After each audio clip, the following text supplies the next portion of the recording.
All right, fam. This is Saga TV, and this is another part of Young Thug's trial. Here we go. Something. I don't think there's been anything in terms of foundation. Your Honor, my point would be that if there isn't a way to know whether he's altered it or not, that goes to the weight and the credibility. Well, that's a determination for the jury to make. But of course, I'll make an initial threshold under Dahlberg. But the relevancy issue is kind of waning, so move on. Okay. So apart from asking you and you answering, we don't have any way to know whether or not you've altered images in Photoshop. It's up to the person to decide, not mine. Okay. And what person do you mean? It could be you, it could be the jury. I don't know. Okay. All right. Thank you. I don't have any more questions, Your Honor. Anybody else? Any other defense attorneys? Okay, all right. Your Honor, I would want to also move to qualify him as an expert in bilingual language interpretation. Get out for my own reason. Well, you need to subpoena him and pay him. Okay? And then maybe he'll show up, but don't try and circumvent the process. There's a way to subpoena witnesses and everything else, and you want to qualify him as a bilingual. If you have a separate need and employment, then I'll let you do that off kind of at your discretion and your leisure, okay? But that's not the time to do it now. Okay, Judge, and for the record, it was just that based on his answers to the state's questions. I know, but that just fills out what he's been doing the past 30 years, okay? In terms of what he has done, additional education he's gotten. You've already kind of examined him about that. It has nothing to do with video enhancement. It's just another skill set that he has, okay? But it's not relevant for the inquiry that he's making right now. Okay. All right? Brief reading, Your Honor. All right? Ms. Pineda, how many times have you been qualified as an expert? Objection, asked and answered. I sustain the objection. He said over 50 times. Mr. Matthews. Carlton Matthews. And then say again, objection. Asked and answered. Thank you. And I sustain the objection. Christine has been asked and answered. He said he testified over 50 times. Ms. Pineda, have you kept up with the current technology? No, I have not. Was this an old video that you performed video enhancements for? Yes. No further questions, Your Honor. Thank you.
argument on this particular witness before I go ahead and make a decision. Mr. Adams? Yes, sir. Just very briefly on behalf of Mr. Williams, the issue before the court is whether or not he should be qualified as, if I'm correct, I think the state is moving to qualify him as a forensic video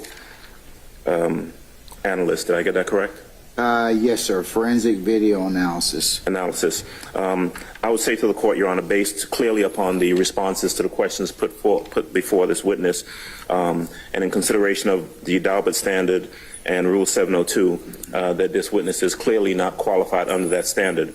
I would just state the court knows the law, so I will just say that under the Daubert standard, we look towards relevance and reliability of the witness's testimony. Putting aside the relevance, that's not really what we're talking about. We're talking about reliability of the technique, of the proffer testimony that would be offered.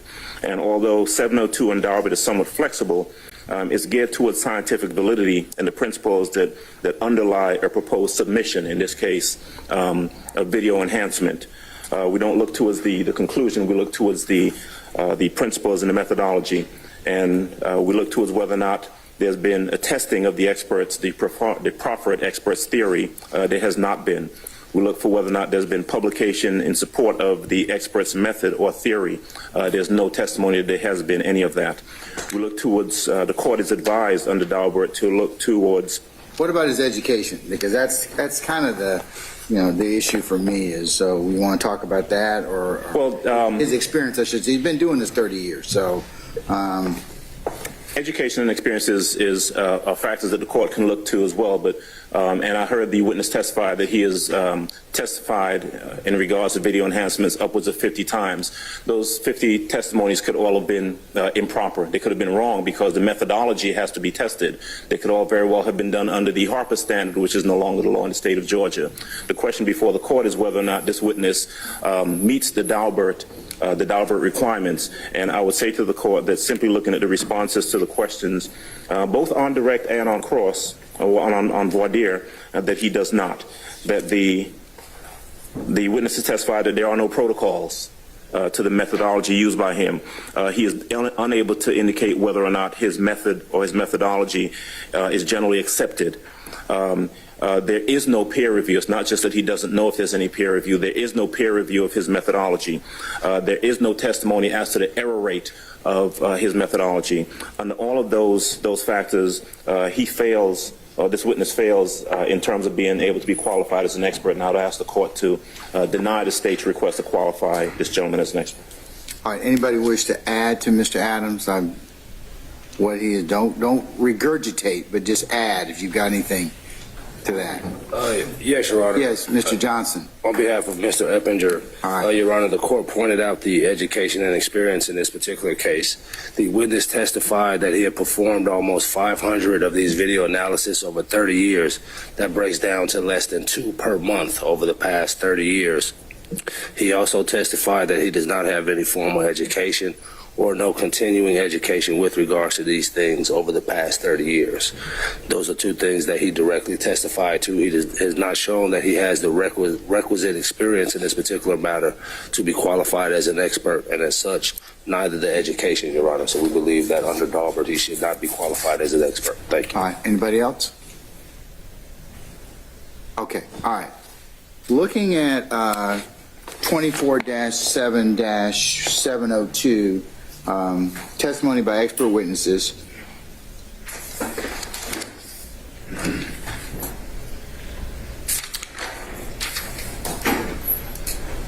B, if scientific, technical, or other specialized knowledge will assist the trier of fact to understand the evidence or determine a fact and issue, a witness qualifies as an expert by knowledge, skill, experience, training, or education may testify thereto in the form of an opinion or otherwise. Before I forgot, state wish to be heard in terms of argument, in terms of the... Yes, Your Honor, if the court would mind. Sure, I don't mind. No.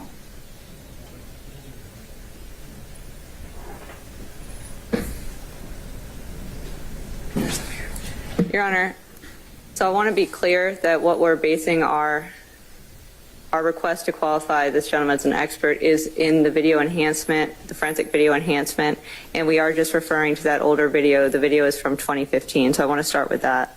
Additionally, Your Honor, although Mr. Adams correctly stated to Daubert, obviously after Daubert we have Kumho Tire, and Kumho Tire explains how we can qualify these experts when when it's not that scientific process, when it's not that straightforward. Here's a GBI witness, here's an avenue to qualify experts based on experience.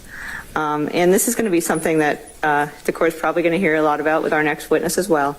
But basically, with experts like this, the 11th Circuit, and I'd like to point to the 11th Circuit because in Rule 702, obviously this being a new rule to criminal law in Georgia, the legislature has directed us to look to not only the 11th Circuit, but also to all federal courts. But I'll start with the 11th Circuit. United States versus Augustin. That's a 2011 case out of the 11th Circuit, and I can provide all the sites for the court if the court would like me to. In that case, the 11th Circuit said, we note that federal rule, and the court said, in light of the substantial experience that Agent Young had with respect to street gangs, we conclude that the district court was within its discretion in determining that the agent was qualified to give expert testimony. And this is something that happens a lot. The 11th Circuit, and this is another case out of the 11th Circuit, a 2015 case called United States versus Wilson. In United States versus Wilson, the court held that because a Daubert inquiry must be tied to particular facts of the case, the actual Daubert factors, the ones that Mr. Adams referenced, those Daubert factors may or may not be pertinent in assessing reliability depending on the nature of the issue, the expert's particular expertise, and the subject of the testimony. As such, a district court maintains the same kind of latitude in deciding how to test an expert's reliability and to decide whether or when special briefing or other proceedings are needed to investigate reliability, as it enjoys when it decides whether or not an expert's testimony is reliable. Okay, but here's the thing I want you to focus on for me, Ms. Rosenwasser. That is, you're asking me to court to qualify him as a forensic video, an expert in the area of forensic video analysis. He's not certified by a national accrediting body, which is something that there is an entity or an organization that does provide certification for that particular type of analysis. He has no annual training, and his competency hasn't been tested. So the principles and methodology are something that the court has to really look at in this case. He's got 30 years of experience, yes, but there are other things that Daubert requires me to look at in terms of a gatekeeping function. You're asking me to qualify him as a forensic examiner. That's different. If he had some of those other things, like certifications, I wouldn't have so much of a problem. Convince me that otherwise, because it looks like from looking at, under Daubert and 702, testimony is based on sufficient facts or data. The testimony is a product of reliable principles and methods, and the witnesses applied those principles and methods reliably to the facts of the case, which have or will be admitted in evidence before the trier of fact.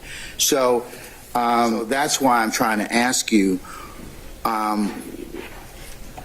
given those issues of not being certified by a national body, which there is one, no annual training, and that's just 3, and then there's no competency or testing. So tell me why I should, I should look to, and I've read Kumho. I know about Kumho. Kumho goes hand in hand. That for the non-scientific folks, it lets the courts kind of use that gatekeeping function, because part of the gatekeeping function, am I citing Wilson versus Redmond Construction, it's 359 Georgia Appeals 814. It's a 2021 case, and I have to make this gatekeeping function. It requires me to act as a gatekeeper to ensure speculative and unreliable opinions don't reach the jury. As a gatekeeper, the court must do a preliminary assessment of the reasoning and methodology underlying the testimony is scientifically valid, and of whether that reasoning or methodology can properly be applied to the facts in this case. And so the trouble I have is you want me to qualify him as forensic. So forensic indicates to the court that there's some level of training, expertise, certification, peer review, or something to that? And my co-counsel's request. If we could qualify him only in the expert in the very limited field of video enhancement, I would do that. that's what we would like to have, Your Honor. I would do that. Thank you, Your Honor. All right, Mr. Adams, and I'm going to overrule your. I hear your. I'll hear your issue, but I believe he is qualified in that particular area of video enhancement. But forensic, I will not qualify him in that. Your Honor, for purposes of perfecting the record, and Yes. on behalf of Mr. Williams, we would take exception to the court's rule in that regard. Our argument essentially would be that the same arguments in regards to Daubert and 702 that we proffered previously would apply to whether he's being qualified as a forensic analyst or a video enhancer. And we believe that these statements and the evidence that's been put forth so far do not meet the requirements of Daubert or 702, even under this newly proffered expertise. Well, I'll of course professionally disagree with you. I think that from the court's listening to his testimony, Mr. Pineda's testimony, he's been doing this for 30 years. There is a methodology that he follows, the four-part division.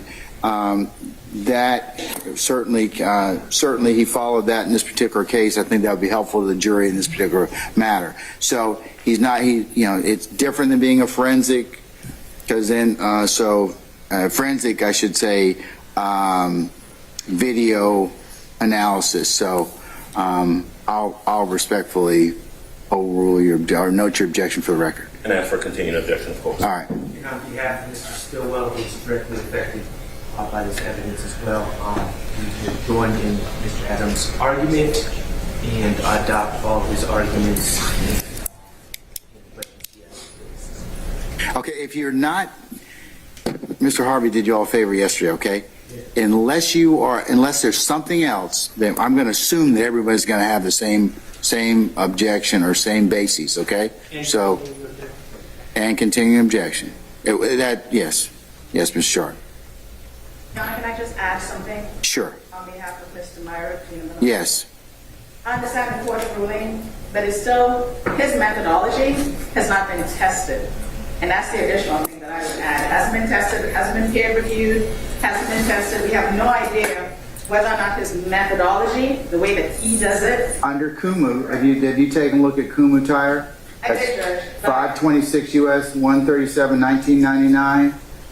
Okay, and that allows the court to look at other factors for non-scientific, and this is non-scientific. It's more so not like chemistry, biology, physics, that kind of thing that can be tested. That can be that there's either a right or a wrong answer. So I'm required under Kumu to go ahead and at least, if I can look at the other factors in terms of the subject matter of his testimony and expertise, reliability.